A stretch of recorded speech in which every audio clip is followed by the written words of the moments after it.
بچه حالتون چطوره؟ امروز اومدم اولین ویدیو چنلمون رو آپلود کنم.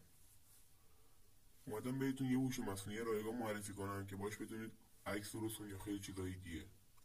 قبل از هر کاری چنل ما رو ساب کنید و این ویدیو رو لایک کنید.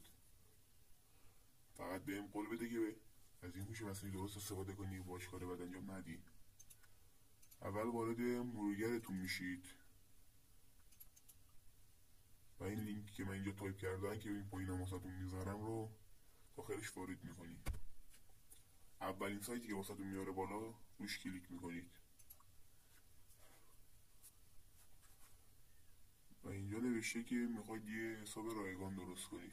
کلیک میکنید روش و قبل از وارد شدن باید ثبت نام انجام بدید. پایین کلیک میکنید روش، اینجا ایمیلتون رو وارد میکنید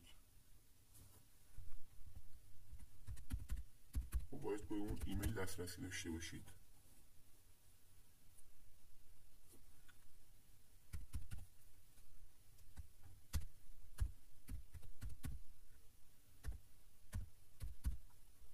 و پایینش هم هر پسوردی که دلتون میخواد رو وارد میکنید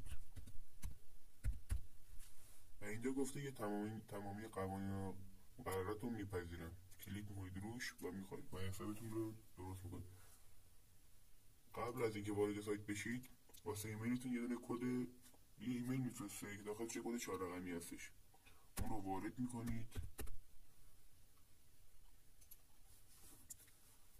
و وارد سایت میشید و اون چیزی که میخواید رو این گزینه رو کلیک میکنید روش و اون چیزی که میخواید رو اینجا تایپ میکنید و 100% باید به صورت انگلیسی وارد کنید. مثلا من عکس بتمن رو میخوام. بتمن وارد میکنید به صورت انگلیسی